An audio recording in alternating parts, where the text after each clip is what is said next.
Hello student, welcome to BDN chemistry point. मैं हूं राज यादव और आज हम लोग सॉलिड स्टेट के एक इम्पॉर्टेंट टॉपिक की ओर डिस्कस करने वाले हैं और वो डिस्कशन है बेटा कि कैलकुलेशन से रिलेटेड यूनिट सेल के बारे में हम क्या क्या नॉलेज गेन कर सकते हैं। ठीक है, तो कैलकुलेशन करेंगे यूनिट सेल की और उससे पहले मैं यूनिट सेल के बारे में या क्यूब के बारे में कुछ बेसिक नॉलेज आपको देना चाहूँगा। वो ज़रा देखिए किस टाइप से है। देखो यहाँ पर सबसे पहले वी हैव ए क्यूब। हमारे पास एक क्यूब है बेटा। ठीक है, इस टाइप से हमारे पास एक क्यूब है। ठीक है, एक क्यूब है इस टाइप से बेटा। और अगर मैं पूछूं बेटा कि हमारे पास इस क्यूब में कितने कॉर्नर है। ठीक है, हिंदी मीडियम वालों के यहाँ पर हम बात करते हैं कोनों की। कितने कोने हैं बेटा यहाँ पर। ठीक है, कोने कितने हैं। ठीक है, तो आपके पास आंसर होगा बेटा टोटल 8 कॉर्नर होते हैं। ठीक है, कितने कॉर्नर है? 8। 1 2 3 4 5 6 7 एंड 8। ठीक है, तो 8 कॉर्नर होते हैं। ध्यान रखें हमारे लिए कि हमारे पास कितने कॉर्नर होते हैं? 8 कॉर्नर होते हैं। सपोज करिए ये आपके पास एक यूनिट सेल है। इसके कॉर्नर की बात करें तो 1 2 3 4 एंड 5 6 और 7 8 कॉर्नर हो गए। ठीक है, और सेकंड नंबर पे अगर हम आपसे पूछें कि इसमें बताइए एज कितनी है, एजिस कितनी है बेटा, एजिस। ठीक है, यानी कि एजिस का मतलब बेटा किनारे कितने हैं, किनारे। ठीक है, आपसे पूछा है कि किनारे कितने हैं तो आप बता दोगे सर बहुत जल्दी। फ्रिक्वेंटली आंसर होगा बेटा 12 एजेस होती हैं इसके अंदर। कितनी एजेस होती हैं बेटा? 12 एजेस। कौन कौन सी 12 हो गई बेटा? देखो, first edge, second, third, fourth and fifth और 6 ये चीज़ ये हो गई बेटा। 6 के बाद 7 8 9 एंड 10। इसके बाद आपके पास 11 और 12 एजेस। इस तरीके से हमारे पास एक क्यूब के अंदर टोटल 12 एजेस होती हैं। थर्ड पॉइंट अगर हम पूछें आपसे कि बताइए इसके अंदर फेस कितने होते हैं, फेस कितने होते हैं बेटा? फेस, तो आप फेस का मतलब होता है बेटा सतह या फलक भी कह सकते हो आप। सतह या फिर आप इसको फलक कह सकते हो बेटा। ठीक है, सतह या फिर आप इसे फलक भी कह सकते हो। तो कितने बेटा फेस होते हैं किसी भी क्यूब के अंदर? तो बहुत सिंपल तरीके से आप बता सकते हो। सपोज दैट मेरे पास एक ये सिरप का यूनिट सेल मान के चलिए, इसको यूनिट सेल है। तो आपके पास देखो फर्स्ट फेस ये हो गई। ठीक है, सेकंड फेस आपके पास ये हो गई, थर्ड फेस आपके पास ये हो गई, फोर्थ फेस आपके पास ये हो गई और फिफ्थ फेस आपका नीचे हो जाएगा, सिक्स्थ फेस आपका ऊपर हो जाएगा। यानी कुछ इस टाइप से। देखो बेटा, एक फेस आपका ये हो गया, एक फेस आपका ये हो गया, एक फेस ये हो गया, एक फेस ये हो गया। ये तो हो गया टोटल 4 फेस और एक फेस बिल्कुल सामने वाला और एक फेस इसके पीछे वाला। ठीक है, तो हमारे पास टोटल 6 फेसेस होते हैं। ठीक है, और अगर बेटा हम किसी एक एज की लेंथ पूछे तो इस एज की लेंथ को हमने a अजूम किया है। ठीक है, आप इसको x भी अजूम कर सकते हो, y भी अजूम कर सकते हो और कुछ भी चाहो वो अजूम कर सकते हो। ठीक है, तो आपके पास 12 एजेस हैं और 12 एजेस का जो एज लेंथ होगी उसको हमने a अजूम किया है। पर क्यूब है तो सारी एजेस एक ही जैसी होंगी, समान होंगी क्यूब अगर आपके पास है तो। ठीक है, नेक्स्ट हम लोग बात करने वाले हैं यहाँ पर कौन सी बात करने वाले हैं? डायगोनल की। कि किसी भी यूनिट सेल के अंदर डायगोनल क्या होते हैं और डायगोनल जो होते हैं वो कितने टाइप के होते हैं? डायगोनल। ठीक है, डायगोनल को बोलते हैं बेटा हम लोग क्या क्या बोल सकते हैं? इसको विकर्ण कहते हैं बेटा। ठीक है, विकर्ण कह सकते हैं। ठीक है, डायगोनल कहते हैं बेटा। जैसे मान लो फेस डायगोनल की बात करें हम। ठीक है, तो फेस डायगोनल का मतलब क्या है कि कोई एक फेस है, इसकी 2 अपोजिट कॉर्नर्स को आपस में मिला दीजिए। 2 अपोजिट कॉर्नर को आपस में मिलाओगे तो यहाँ पर बनता है डायगोनल। इसको बेटा हम लोग डायगोनल कहते हैं। ठीक है, क्या कहते हैं बेटा? इसको हम लोग डायगोनल कहते हैं। इतनी बात आपको समझ में आ रही होगी शायद। तो डायगोनल जो हमारे पास यूनिट सेल के अंदर होते हैं वो टोटल 2 टाइप्स के डायगोनल होते हैं। ध्यान रखें आपको, डायगोनल जो होते हैं वो टोटल 2 टाइप्स के डायगोनल होते हैं। एक तो होते हैं बेटा फेस डायगोनल। ठीक है, फेस डायगोनल होते हैं। और सेकंड नंबर पे हमारे पास होता है बेटा बॉडी डायगोनल। ठीक है, फेस डायगोनल और बॉडी डायगोनल, यानी 2 टाइप्स के हमारे पास डायगोनल मिलेंगे। ठीक है, जो फेस डायगोनल होगा उसकी कितनी नंबर होती है बेटा? कितनी नंबर होते हैं बेटा फेस डायगोनल की? तो टोटल फेस हमारे पास कितनी होती है बेटा? 6। और एक फेस में बेटा टोटल हमारे पास कितने कॉर्नर हैं? 4 कॉर्नर हैं। तो बताओ 6 फेस पर, यानी एक फेस पर अगर हम बात करें तो कितने डायगोनल खींचे जा सकते हैं बेटा? 1 फेस पर आपके 2 डायगोनल खींचे जा सकते हैं, क्योंकि आपके पास 4 कॉर्नर है यहाँ पर, ठीक है। तो 1 फेस में आपके 2 डायगोनल होते हैं, 1 फेस इक्वल टू 2 डायगोनल, ठीक है, डायगोनल। तो बताइए आपके पास 6 फेस हैं तो कितने डायगोनल हो जाएंगे बेटा? 2 × 6 यानी कि 12 डायगोनल हो जाएंगे या नहीं हो जाएंगे? क्लियर हो जाएंगे बेटा आपके पास। तो हमारे पास क्या हो जाएगा? 2 × 6 यानी कि 12 फेस डायगोनल होते हैं हमारे पास। एक यूनिट सेल में 12 फेस डायगोनल होते हैं। मैं बात करूं बॉडी डायगोनल की। बॉडी डायगोनल का मतलब क्या होता है? बॉडी डायगोनल का मतलब ये है कि अगर आपके पास बेटा कोई भी यूनिट सेल है, समझिए बात को, यहाँ पर कोई भी यूनिट सेल है, उस यूनिट सेल में 4, देखो टोटल यूनिट सेल के अंदर कितने कॉर्नर होते हैं? आप कहोगे सर टोटल कॉर्नर होते हैं 8 कॉर्नर को आपको क्या करना है बेटा? आपस में जोड़ना है। तो देखो बेटा यहाँ से यहाँ तक का एक आपके पास डायगोनल हो गया, ये एक बॉडी डायगोनल हो गया। यहाँ से यहाँ तक का दूसरा बॉडी डायगोनल हो गया। ये देखिए यहाँ से अगर हम यहाँ तक मिलाएंगे तो तीसरा बॉडी डायगोनल हो जाएगा, यहाँ से यहाँ मिलाएंगे तो चौथा बॉडी डायगोनल हो जाएगा। यानी अगर हम बात करें तो 8 कॉर्नर हैं, अगर 2 कॉर्नर से एक बॉडी डायगोनल बनता है तो 8 कॉर्नर से कितने बॉडी डायगोनल बनेंगे? तो आंसर है बेटा, नंबर कितने होंगे बेटा यहाँ पर? यानी कि 8 कॉर्नर से अगर भाई 2 कॉर्नर से 1 बॉडी डायगोनल, तो 8 कॉर्नर्स कितना हो जाएगा? 8/2 यानी टोटल 4 बॉडी डायगोनल हो जाएंगे। यानी अगर हम बात करें टोटल डायगोनल, अगर यूनिट सेल के अंदर बेटा टोटल डायगोनल की बात करें, टोटल डायगोनल की बात करें तो हमारे पास हो जाते हैं बेटा 12 + 4 यानी 16 डायगोनल होते हैं एक यूनिट सेल में। 1 unit cell have 16 diagonal. Okay, ये बात आपको समझ में आ गई होगी कि कितने एक डायगोनल के अंदर कितने डायगोनल होते हैं एक यूनिट सेल के अंदर। तो हमारे पास 12 होते हैं फेस डायगोनल एंड 4 होते हैं बॉडी डायगोनल। और डायगोनल क्या होते हैं? 2 अपोजिट कॉर्नर को कनेक्ट करने वाली जो लाइन होती है उसको हम लोग डायगोनल कहते हैं, ठीक है। चलिए और कुछ बेहतर चीजें जानते हैं हम यूनिट सेल के बारे में, ठीक है। इसको रफ करता हूं, जिसको स्क्रीनशॉट लेना है वो स्क्रीनशॉट ले सकता है, तो मैं आगे की ओर चलता हूं। चलिए देखिए यहाँ पर हमारे पास और भी इंटरेस्टिंग चीजें हैं यूनिट सेल के बारे में, जो कि यूनिट सेल के कैलकुलेशन को एक्सप्लेन करती हैं, ठीक है। चलिए देखिए बेटे यहाँ पर, तो देखो क्या क्या हम कुछ कैलकुलेशन करेंगे, ठीक है। Calculation related to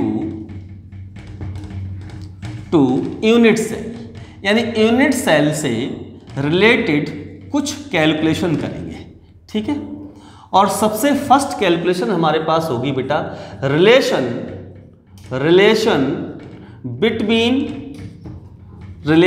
between R and A, ठीक है। और इसी के साथ साथ हमें क्या करना है? R और A के रिलेशन के साथ साथ हमें क्या करना है बेटा? हमें लेंथ देखनी है बेटा, लेंथ देखनी है, लेंथ ऑफ डायगोनल, ठीक है। लेंथ ऑफ डायगोनल देखनी है। इसके साथ साथ हमें देखनी है क्या? यानी डिस्टेंस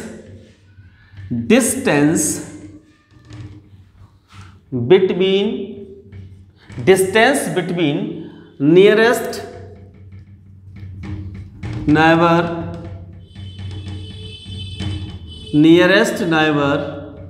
एटम्स, ठीक है। जो नियरेस्ट नाइबर्स एटम्स होते हैं उनके बीच की डिस्टेंस देखनी है बेटा हमें, है ना। तो वो रिलेशन बिटवीन ए और ए का मतलब क्या हुआ बेटा? रिलेशन का मतलब होता है संबंध। R और A में संबंध देखना है। सबसे पहले सेकंड नंबर पर देखें लेंथ ऑफ डायगोनल, यानी आपके पास तो 2 टाइप्स के डायगोनल होते हैं, एक बॉडी डायगोनल होता है और एक फेस डायगोनल होता है। तो अगर आपके पास फेस सेंटर्ड यूनिट सेल है तो उसके अंदर हम फेस डायगोनल की लेंथ के देखेंगे बेटा कितनी लेंथ होगी। अगर बॉडी सेंटर्ड यूनिट सेल है तो हम देखेंगे कि उसमें बॉडी सेंटर्ड बॉडी डायगोनल होते हैं उसकी लेंथ क्या होगी। और साथ साथ अगर बेटा सिंपल यूनिट सेल है या बॉडी सेंटर्ड यूनिट सेल है या फेस सेंटर्ड यूनिट सेल है, उन यूनिट सेल के अंदर डिस्टेंस बिटवीन नियरेस्ट नाइबर यानी पास वाले एटम के बीच की डिस्टेंस क्या होगी, वो चीज हमें यहां पर मेजर करनी है। ओके, चलिए तो सबसे पहले हम स्टार्ट करते हैं बेटा पहले नंबर पर सिंपल यूनिट सेल के लिए लेकर बेटा। सिंपल यूनिट सेल को स्टार्ट करते हैं। इसको एक नाम से और जानते हैं, प्रिमिटिव यूनिट सेल। ठीक है, यूनिट सेल, ठीक, प्रिमिटिव यूनिट सेल भी कहते हैं। क्या होती है ये, मैं पीछे आप लोगों को बेटा इसके बारे में बता चुका हूं कि प्रिमिटिव यूनिट सेल क्या होती है। तो इसमें होता क्या है बेटा, यानी एक क्यूबिक यूनिट सेल होती है। क्यूबिक यूनिट सेल की बेटा प्रॉपर्टी होती है बेटा उसकी लेंथ, ब्रेड्थ एंड हाइट, ये तीनों कैसी होती है, इक्वल होती हैं। तो आपके पास बेटा यहाँ पर एक सिंपल यूनिट सेल है, इसकी प्रॉपर्टी होती है सिंपल यूनिट सेल की कि जो कॉन्स्टिट्यूशनल पार्टिकल्स होते हैं, जो संरचनात्मक इकाइयाँ होती हैं, इसका मतलब जो यूनिट सेल जिन एटम से या फिर जो आयन है उनसे या मॉलिक्यूल से बना है, वो कॉन्स्टिट्यूशनल पार्टिकल्स संरचनात्मक इकाइयाँ केवल यूनिट सेल के कॉर्नर पर ही होती हैं। ध्यान से समझिए इस बात को, केवल कॉर्नर पर ही होती हैं। तो केवल जब कॉर्नर पर हो तब उसे बोलते हैं सिंपल यूनिट सेल। अब समझिए कि आपको सिंपल यूनिट सेल में जो एटम आपको दूर दूर दिखाई दे रहे हैं, ये एटम दूर दूर नहीं होते हैं, ये एटम बिल्कुल क्लोजली पैक होते हैं। किस टाइप से, समझिए जरा इस बात को। आपको पता है कि कुछ इस टाइप से आपकी क्लोज पैकिंग होती है, यानी आपने देखा सॉलिड्स के अंदर जो एटम्स होते हैं वो एक सिस्टमेटिक ढंग से यानी एक रेगुलर वे में अरेंज होते हैं, कुछ इस टाइप से बेटा। देखिए मैं समझिए इस बात को, ठीक है। मैं आपको यूनिट सेल बना के दिखा रहा हूँ ये कि इस तरीके से पैकिंग से कैसे यूनिट सेल बनती है। देखो बेटा यहाँ पर समझिए इस बात को, जिसको समझ में नहीं आए वो कमेंट में मुझे कमेंट जरूर करें, ठीक है। सपोज दैट आपके पास ये एक दो एटम ये ले लिए बेटे मैंने, इनके सेंटर पॉइंट को ले लिया, इसके बाद ये ले लिया एटम, इनके सेंटर पॉइंट को ले लिया, ठीक है। इस तरीके से इन सेंटर पॉइंट्स को आपस में मिला दीजिए कुछ इस टाइप से। देखिए जरा यहाँ पर दिखाई दे रहा होगा आपको, बिल्कुल क्लियरली दिखाई दे रहा होगा। तो बेटा यहाँ पर मैं इसको यहाँ मिलाऊंगा, इसको यहाँ मिलाऊंगा, इसको यहाँ मिलाऊंगा, इसको यहाँ मिलाऊंगा। आपको कुछ ये जो यूनिट सेल है वो कुछ इस टाइप की दिखाई दे रही होगी बनी हुई। यहाँ पर एटम को छोटा क्यों किया गया है, क्योंकि आपको जो डायग्राम है, जो स्ट्रक्चर है वो क्लियरली दिखाई दे।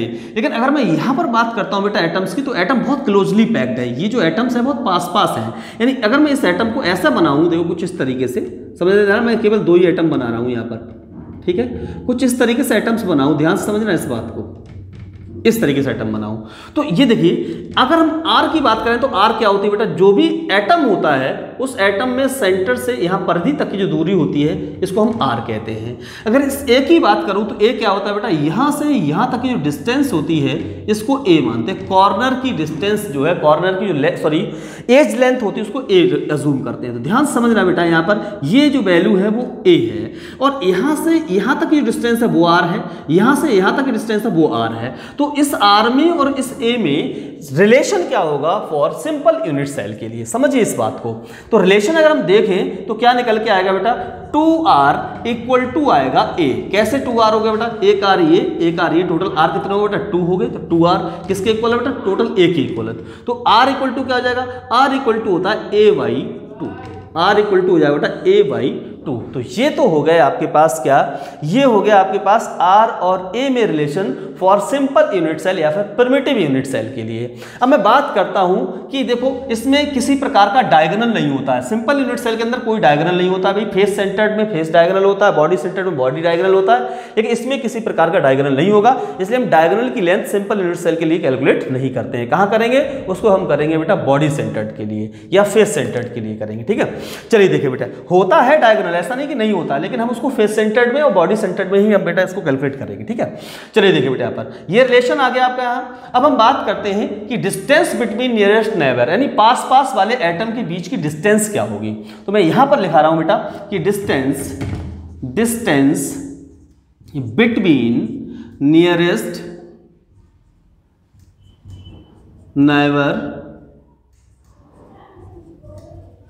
एटम्स इक्वल टू होता है बेटा क्या, इक्वल टू होता है 2r। यहां पर कितना होगा बेटा, 2r होगा। r की वैल्यू हमारे पास है तो क्या बनेगा जरा देखो यहाँ पर, r की वैल्यू हमारे पास है कितनी a/2, तो 2 इंटू a/2, तो 2 से 2 कैंसिल हो जाएगा, डिस्टेंस आपके पास आ जाएगी a के इक्वल। सिंपल यूनिट सेल के लिए पास पास वाले एटम के बीच की जो डिस्टेंस होगी वो a के इक्वल होगी, क्योंकि आपको पता है ये एटम सब एक दूसरे को क्या कर रहे हैं, टच कर रहे हैं। तो ये भी डिस्टेंस कितनी है, a है, इसलिए पास पास यानी इस सेंटर से इस सेंटर तक के बीच की जो दूरी होगी वो किसके इक्वल होगी, a के इक्वल होगी। हम इस तरीके से इसको फाइंड आउट कर सकते हैं, ठीक है। तो डिस्टेंस बिटवीन जो होगी वो 2r के इक्वल होगी हमेशा, ये ध्यान रखिए आप। तो ये रहा बेटा सिंपल यूनिट सेल के लिए रिलेशन। अब हम बात करते हैं बेटा बॉडी सेंटर्ड या फिर फेस सेंटर्ड के लिए। फिलहाल इसका आप लोग क्या करिए, स्क्रीनशॉट लो, फिर मैं आगे की ओर चलता हूँ, ठीक है। चलिए ले लिया होगा आप लोगों ने, नेक्स्ट चलते हैं बेटा हम बात करते हैं दूसरे नंबर पे किसके रिलेशन की बात कर रहे हैं। दूसरे नंबर हम रिलेशन की बात कर रहे हैं फेस सेंटर्ड में, कि फेस सेंटर्ड में ये रिलेशन क्या होगा। चलिए देखो बेटे यहाँ पर face centred cubic unit cell, इसे बेटा शॉर्ट में कहते हैं FCC भी कहते हैं। Face centred cubic unit cell को हम लोग शॉर्ट में FCC भी कहते हैं, ठीक है। मैं थोड़ी सी इसमें इंक भर लेता हूँ जिससे कि आपको क्लियरली दिखाई दे ये चीज़, ठीक। 1 मिनट बस वेट करना है, इससे ज़्यादा कुछ नहीं होगा, ठीक है। चलिए देखिए बेटे यहाँ पर 1 minute,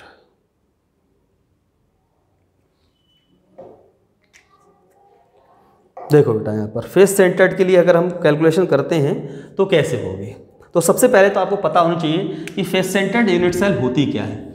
face centred unit cell यानी ऐसी क्यूबिक यूनिट सेल होती है जिसमें जो कॉन्स्टिट्यूशनल पार्टिकल्स होते हैं वो एटम के कॉर्नर पर तो होते ही होते हैं, इसके साथ साथ बेटा प्रत्येक फेस के सेंटर पर भी होता है ना। ये बेटा कॉर्नर पर हो गए एटम, ये देखिए बेटा कॉर्नर पर हो गए एटम।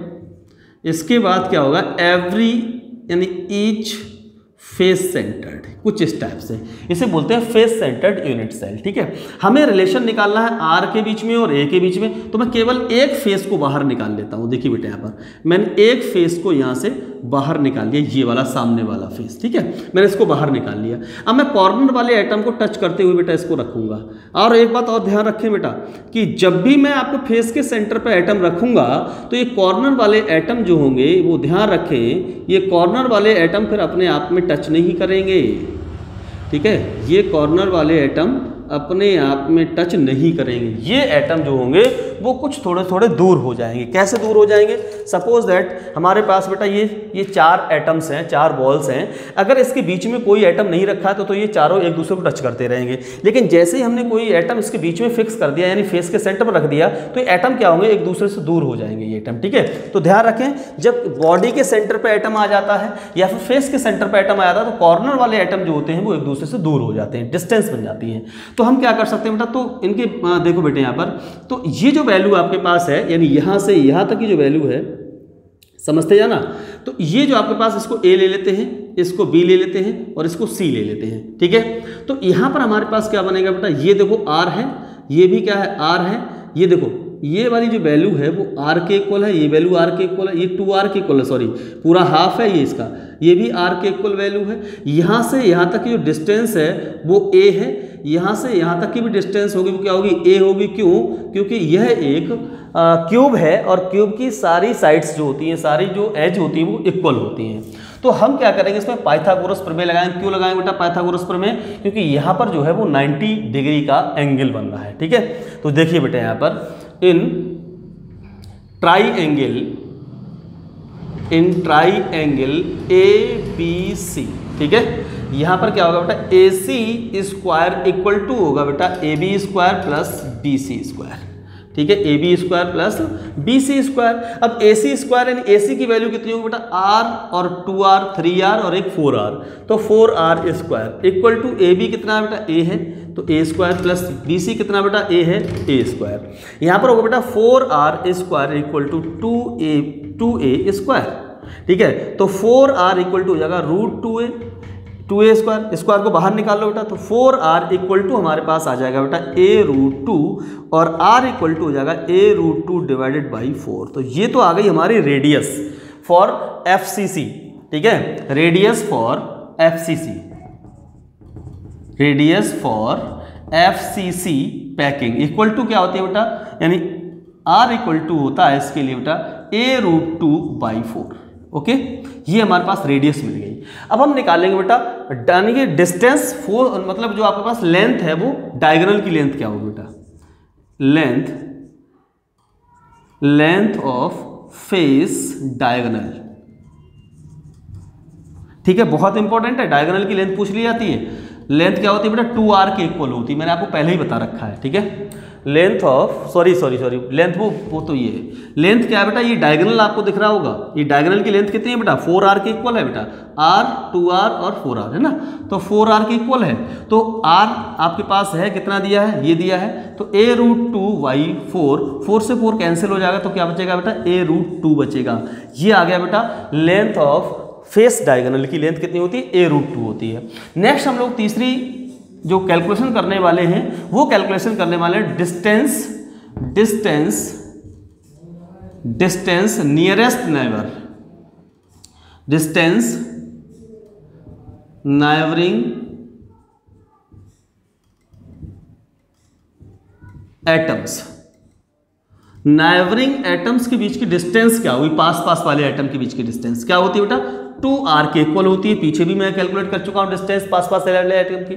r की वैल्यू हमारे पास है तो a × a√2/4, 2 2 जा 4 हो गए बेटा, तो a√2 कितना हो जाएगा 2। ये आ गया बेटा distance neighbouring atom for face centred unit cell के लिए। एक बार फिर से मैं समराइज कर देता हूं बेटा, फेस सेंटर्ड यूनिट सेल क्या होती है बेटा, फेस सेंटर्ड यूनिट सेल ऐसी यूनिट सेल होती है जिसमें जो एटम्स होते हैं, जो कॉन्स्टिट्यूशनल पार्टिकल्स होते हैं, वो कॉर्नर पर प्रेजेंट होते हैं और कॉर्नर के साथ साथ प्रत्येक फेस के सेंटर पर भी प्रेजेंट होते हैं। तो ऐसे यूनिट सेल को बोलते हैं फेस सेंटर्ड यूनिट सेल।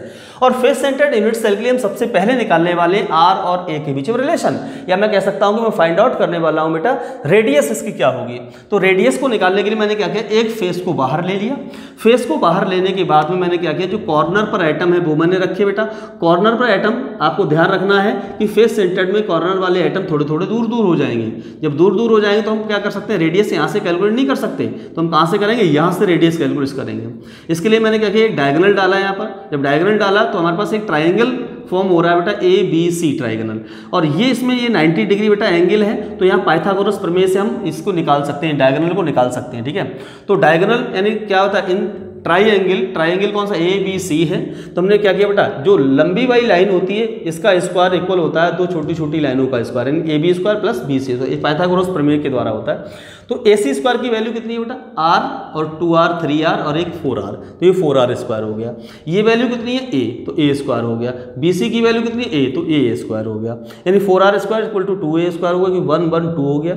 यहाँ पर बेटा क्या हुआ 2a स्क्वायर होगा। अब यहाँ से स्क्वायर हटाएं तो यहाँ रूट चल जाएगा, तो क्या होगा a√2 हो जाएगा। जब स्क्वायर लगा होता है a√2a स्क्वायर है, तो a स्क्वायर बाहर निकल आएगा, तो a बाहर निकालो तो स्क्वायर हट जाएगा, तो a√2 हो जाएगा। तो 4r इक्वल टू हो जाएगा a√2, r इक्वल टू क्या हो जाएगा a√2/4 हो जाएगा बेटा यहाँ पर, यानी r की वैल्यू आ गई। तो रेडियस आ गई बेटा किसके लिए, FCC के लिए। क्या आई रेडियस a√2/4 आ गई। ठीक है, तो लेंथ ऑफ फेस डायगोनल क्या होगा, यानी ये वाली लेंथ की बात कर रहे हैं क्या होती है, तो ये लेंथ आपको पता कितनी होती है 4r के इक्वल होती है, तो 4r हो गए बेटा। r की वैल्यू हमारे पास, हमने r की वैल्यू रखी कितनी a√2/4, 4 से 4 कैंसिल होगा तो a√2, तो ये लेंथ आ रही है बेटा क्या आ रही है a√2 आ रही है यहाँ पर लेंथ इसकी पूरी।